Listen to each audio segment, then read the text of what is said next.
Alhamdulillah, asyhadu an la ilaha illallah wa asyhadu anna Muhammadan abduhu wa rasuluh la nabiyya ba'dah. Allahumma shalli wa sallim ala sayyidina Muhammadin qaidil khalqi wa mumahhidis sunnah wa ala alihi wa ashabihi dhawil absarith thaqibah wal uqulil murjihah. Amma ba'd, faya ayuhan nas, usikum wa nafsi bitaqwallah, faqad fazal muttaqun. Wa qala Allah ta'ala fi kitabihil karim, a'udzu billahi minasy syaithanir rajim, bismillahirrahmanirrahim. Wa mal hayatud dunya illa la'ib wa lahu waladdarul akhiratu khairul lil ladzina yattaqun afala taqilun. Shadaqallahul azim wa sadaqan nabiyul karim wa nahnu ala dzalika minasy syahidin wasyakirin. Saudara-saudaraku yang dirahmati Allah,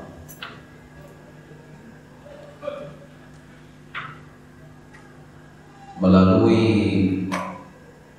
ketakwaan yang totalitas kita bersyukur kehadiran Allah atas limpahan nikmatnya. Kita dapat memanfaatkan kesehatan kita untuk melakukan kebaikan demi kebaikan. Shalawat dan salam kita sampaikan kepada Sayyidina Muhammad sallallahu alaihi wasallam. Semoga kita dapat dengan bijaksana meneladani kehidupan beliau yang syarat dengan nilai-nilai kemanusiaan.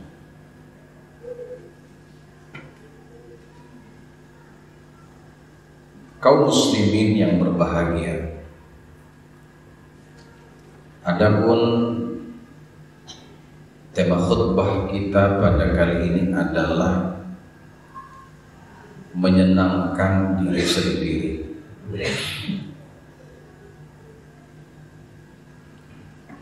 Dunia yang penuh dengan dinamika, bahwa setiap saat itu ada saja hal-hal yang berubah, membuat kita terkadang bisa salah dalam menafsirkan apa-apa yang harus kita lakukan dan apa-apa yang harus kita seimbangkan. Nabi kita Muhammad sallallahu alaihi wasallam, jangan ditanya bagaimana ibadahnya. Beliau tidak pernah meninggalkan tahajud. Beliau selalu berbuat kebaikan. Semua kehidupan Nabi Muhammad itu dalam kerangka ibadah dan juga contoh bagi kita. Karena Nabi Muhammad itu manusia sama seperti kita. Bukan berarti hidupnya Nabi itu ibadah melulu. Beliau juga pandai dalam menyenangkan dirinya sendiri. Dengan kata lain, kita contohlah beliau itu. Bagaimana beliau menyenangkan dirinya sendiri? Ini yang menjadi pertanyaan. Tentunya sesuai dengan masanya. Berbeda dengan zaman kita yang cukup banyak hiburan atau entertainment di mana-mana. Nabi itu selain daripada orang yang banyak ibadahnya, beliau juga banyak berolahraga. Beliau suka memanah, beliau juga suka berenang, karena dalam hadis disebutkan alimu auladakum bisibahati wal rimayah. Ajarilah anak kalian itu berenang dan memanah. Artinya beliau sangat mahir memanah dan juga berenang tentunya. Jangan kita bilang di Arab itu tidak ada kolam renang, tidak ada lautan, ada. Para sahabat juga mahir-mahir di dalam berenang, dan itu merupakan kesenangan di masa itu. Juga berkuda. Nah, kalau kita kaitkan di zaman sekarang, berenang mungkin kaitannya dengan banyaknya tempat-tempat seperti kolam renang, waterpark, yang bisa menjadi tempat wisata. Kalau berkuda mungkin sekarang ini sudah ada motor balap, mobil balap,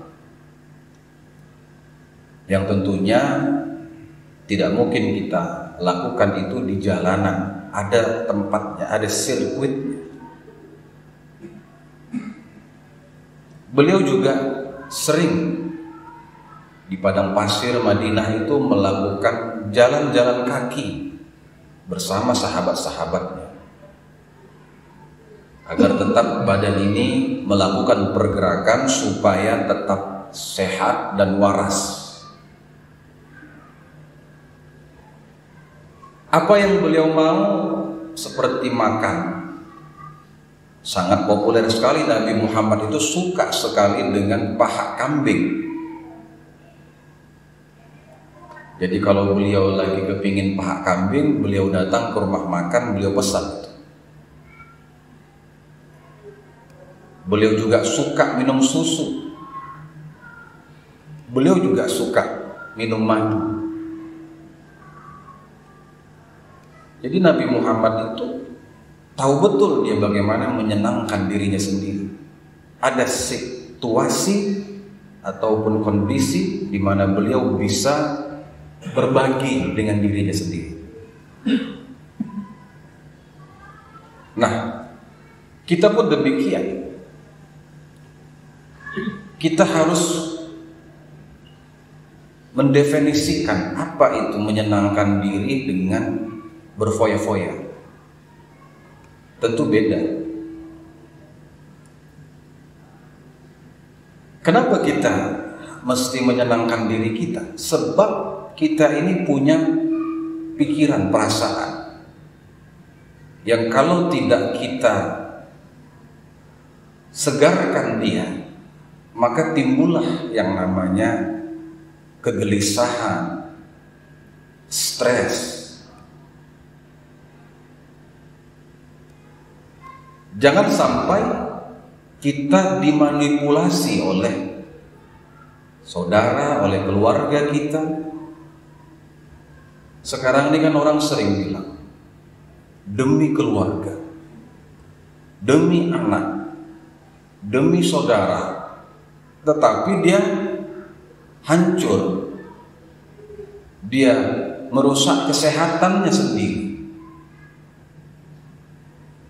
Padahal prinsip yang diajarkan kalau bisa kita itu ya sama-sama merasakan derita, sama-sama senang. Kalau kita jadi bemper terus, dimanfaatkan terus, tentunya kita sudah zalim terhadap diri sendiri. Dalam surah Al-An'am ayat 32, Allah berfirman, "Wa mal hayatud dunya illa la'ibu wa lahu." Dan tidaklah kehidupan dunia itu kecuali bersenang-senang dan senda gurau. Kalimat ini ditafsirkan oleh Imam At-Tabari dalam kitab tafsir At-Tabarinya adalah na'imuha wa sururuha. Jadi dunia ini ada kesenangan, ada keasyikan di dalam. Banyak yang terjadi seperti itu. Bagaimana kita lihat orang tua berjuang, bekerja untuk anak-anaknya, sedangkan orang tua tadi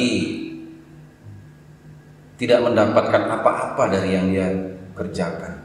Lalu dia berikan nafkah itu untuk anaknya, tapi anaknya memberikan yang lain berupa kejahatan, dibalas dengan tindakan kriminal. Kita ngasih duit buat anak, anaknya malah dipakaikan ya untuk narkoba.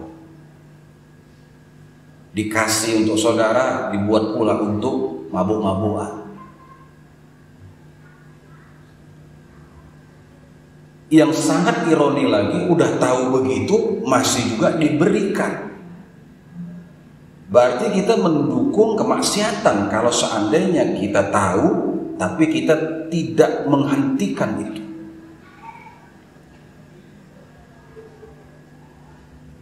Rasulullah pernah ditanya oleh sahabat, "Ya Rasulullah, indi dinar, aku punya duit ya Rasulullah.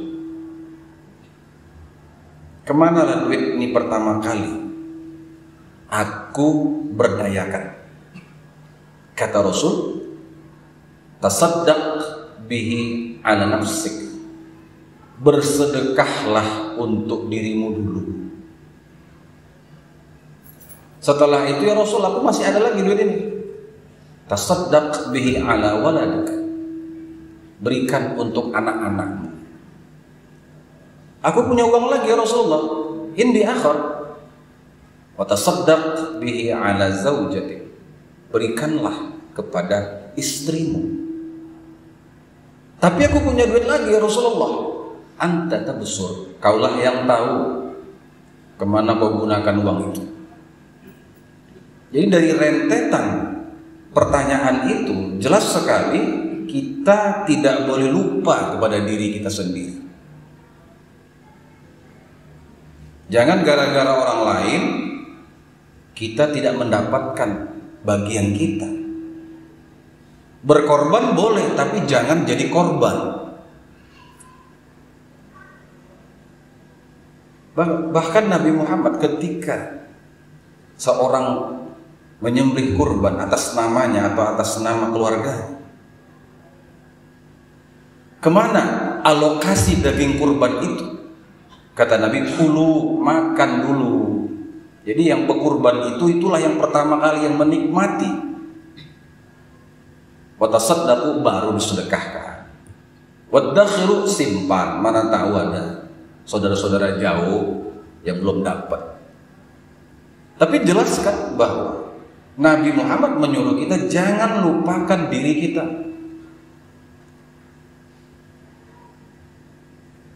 Jangan sampai kita menjadi generasi sandwich. Nah, ini yang terkenal di masa sekarang istilah itu.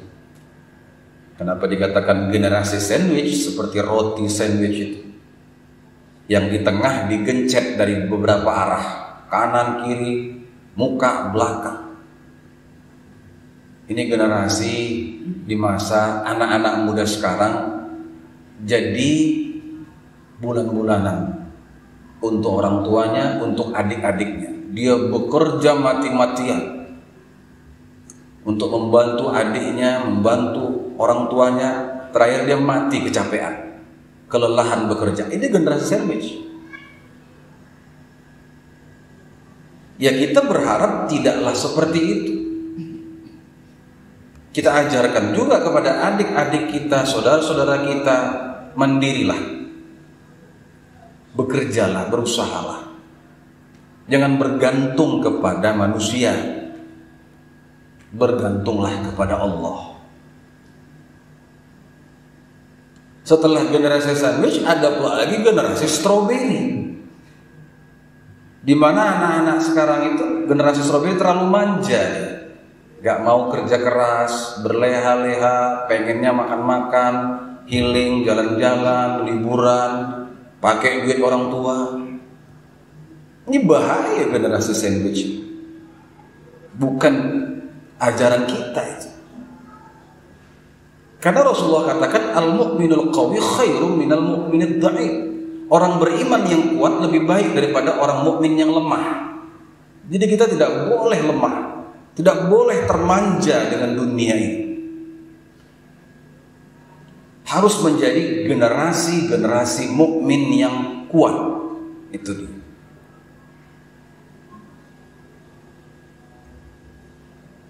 Lalu kemudian ada pula lagi orang tua ingin masa pensiunnya bahagia, bisa senang sedikit di masa tuanya, tetapi sudah lansia pun masih juga menafkahi anaknya. Kapan lagi orang tua bahagia? Ini dilema yang terjadi di beberapa keluarga orang Islam. Jadi kita sebagai anak yang sudah baligh, sudah 17 tahun ke atas, pantang bagi kita sebenarnya untuk bersandar kepada orang tua. Jangan lagi orang tua yang memberi, kalau bisa kita sebagai anak yang memberi. Kalau dia di masa tua juga masih menafkahi anak-anaknya, macam manalah dia hendak mengumpulkan uang di masa pensiunnya. Orang tua tadi ingin pensiun dalam keadaan punya uang, tenang, bisa menikmati masa tua dengan bahagia. Ini anaknya pula ngerusuhi. Jadi tidak mengapa bagi kita untuk bersenang, berbahagia dengan pencapaian kita itu. Karena Rasulullah pernah mengatakan rawihul qulub sa'atan bisa'atin. Senang-senangkanlah hati kalian, walau sesaat demi sesaat. Dijelaskan oleh Sayyidina Ali bin Abi Thalib lebih jelas, kata beliau rawihul qulub wabtaghu laha tarfal hikmah fa innaha tamil kama tamil abadan. Senang-senangkanlah diri kalian dan carilah sudut-sudut hikmah di dalam kehidupan itu, karena hati itu bisa capek seperti capeknya badan. Jadi bukan badan aja yang capek, otak kita, pikiran kita pun bisa lelah. Kadang perlu juga kita berpikir sedikit, kalian aja pun kusenangkan, aku lalu menyenangkan diriku sendiri. Ku kasih pun duit dibuat foya-foya, biar aku pergi sendiri, menyenangkan hatiku sendiri. Perlu begitu sedikit. Karena kalau kita mau menyenangkan orang lain nggak akan ada habisnya, sebab orang akan terlena dengan pemberian. Kita kalau sudah terbiasa memberi, kadang-kadang si pemberi akan menjadi terasa wajib baginya untuk memberi kepada yang menerima. Yang menerima pun juga begitu. Dia merasa wajib diberi terus.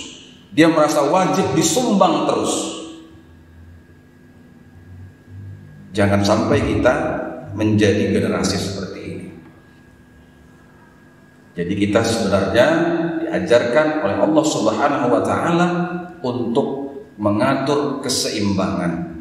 Bersenang-senang boleh, tetapi juga jangan sampai menghambur-hamburkan uang. Jangan pula kesenangan-kesenangan yang dilarang agama, bersenang-senang tapi mabuk-mabukan, main perempuan, main judi online dan segala macamnya yang diharamkan agama. Itu kesenangan yang sifatnya sementara, yang akan menghancurkan manusia itu sendiri kalau bersenang-senangnya seperti itu.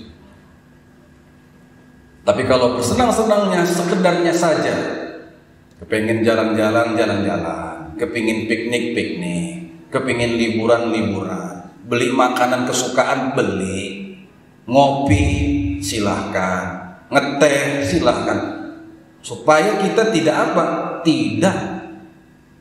lelah hati dan perasaan ataupun pikiran itu. Perlu untuk menyenangkan diri kita, tetapi jangan pula berlebih-lebihan, jangan sampai mengabaikan hak-hak dan kewajiban yang ada. Itu yang dikatakan oleh Ibnu Qudamah dalam kitabnya Al-Mughni, sa'irul la'ib idza lam yatadamman dararan wala syahran an fardin fal aslu ibahatuhu. Segala hal-hal yang menyenangkan diri itu, selagi dia tidak membahayakan dan tidak juga melalaikan dari kewajiban kita, baik itu kewajiban agama, kewajiban nafkah, dan kewajiban-kewajiban yang lain, maka menyenangkan diri itu boleh hukumnya. Apalagi kita melibatkan Allah di dalam kesenangan itu. Alhamdulillah ya Allah, ada rezekiku, gajiku sedikit, ku belikanlah sate kesukaanku ya Allah. Alhamdulillah. Aku pengen ngopi ya Allah, bismillahirrahmanirrahim, mudah-mudahan dengan kopi ini segar lagi badanku ya Allah, bisa aku bekerja lagi.